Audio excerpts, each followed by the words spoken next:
Just tell me your first, middle, and last name.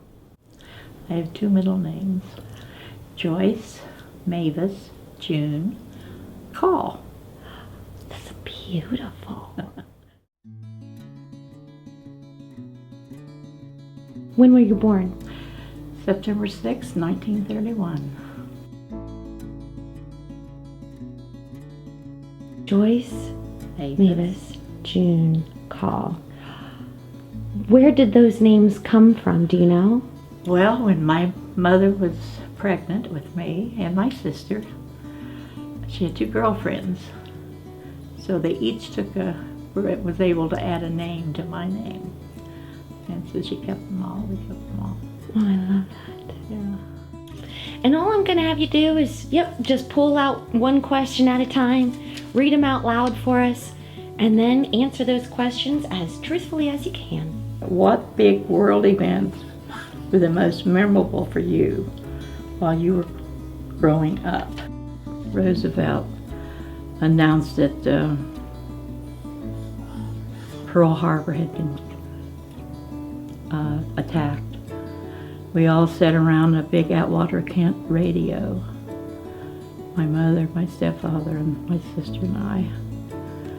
And we listened to him say the first words of his speech that night, and we were all just scared to death for one thing. And then it was about the same thing when John Kennedy was killed. I can remember I was ironing and watching television, and they came on as a special. And I fell to my knees when they said it, that he had been killed. Those were the two worldwide things that happened. They were really, really terrible, both of them. The one started a war that I lost a cousin in, the Pearl Harbor one. And I can remember that vividly, and I was about 10, so it was terrible. What were the biggest milestones of your life? Having my children. Having your children. Mm-hmm. We had 5, and that was big milestones. What is your biggest regret? When I was in school, I received 2 partial scholarships for college and didn't use either one of them. And not going to college, I think, has been my biggest regret.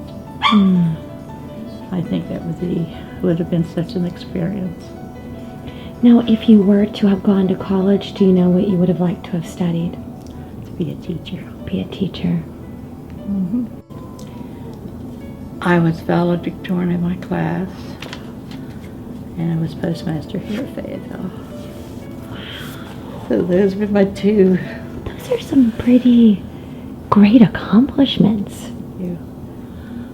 Valedictorian of your class. In my class. So you're smart. Not as smart as I should be, I guess. There's times I wish I'd been smarter. What did it mean for you to be the postmaster of your community that you've lived in for many years, you've seen grow? What was that like for you? Very rewarding, for one thing. Tickled you when you saw somebody had a birthday card, or a card that you knew was announcing their wedding, or somebody had a baby that you knew. And most of the people in Fayetteville, you learn their names. We had a lot of people, but you still learn their names. It was a responsible job, one that you had to be very, very responsible, but you loved it, or I did. And I think the postmaster that's working up there now loves it too. If you could do anything now, what would you do and why? If I could travel, I would do it because I love it. Bob and I traveled quite a lot in the United States. Talk to me about Bob. Who is Bob? Who is Bob? Well, this is going to be hard. That's okay. Take your time. Bob, I met when I was 21. I fell in love as soon as I saw him. Our friends were going to get married, and we both were in the wedding. So they said we had to meet each other. So we went to meet Bob.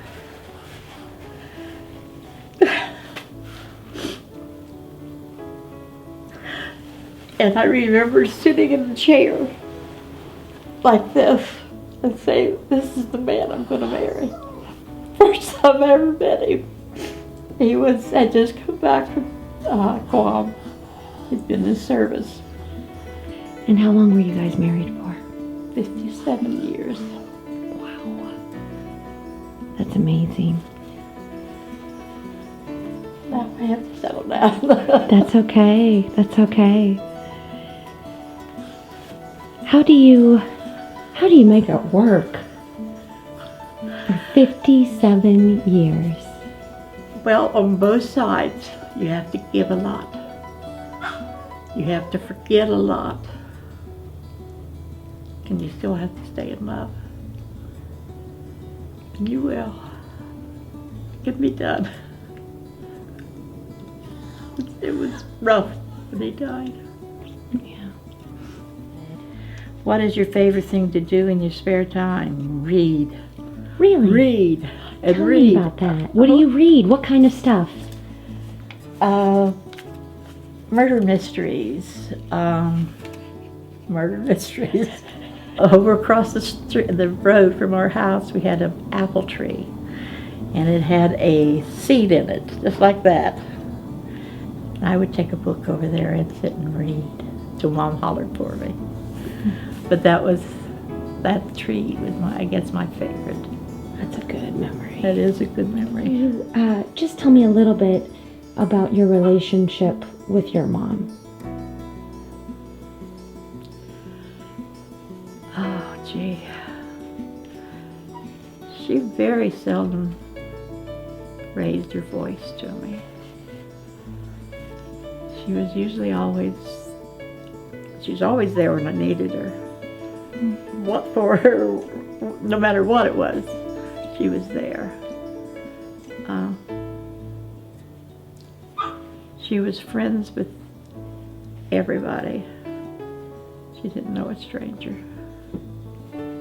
We always had new clothes for school. She always made sure we had new clothes for school, new shoes. She was a sweet person. Pictures over there.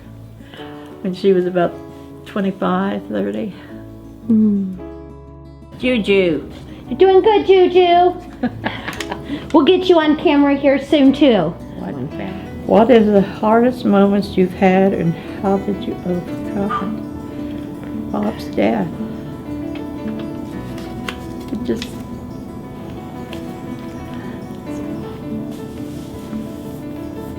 I don't know how I overcome it, but it was with the kids helping me. Because they grieved as much as I did.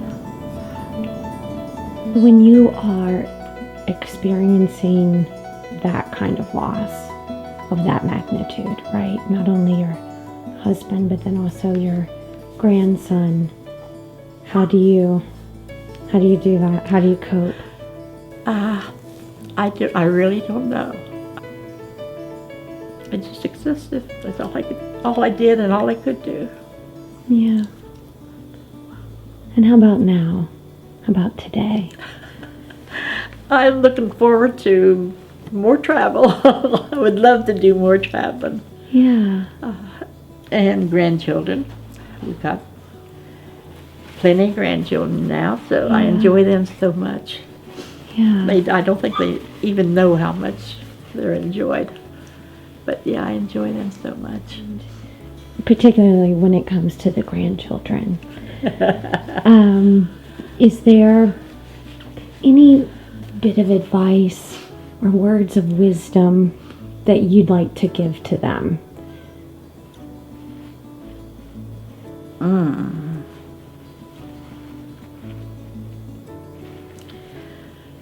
Just remember they do have parents and grandparents that love them. And they need them. What's your favorite flower?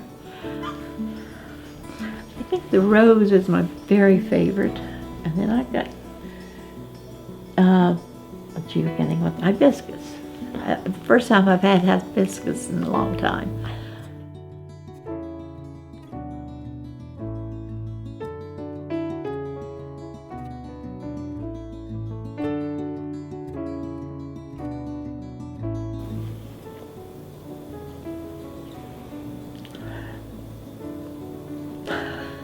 I'll never forget her.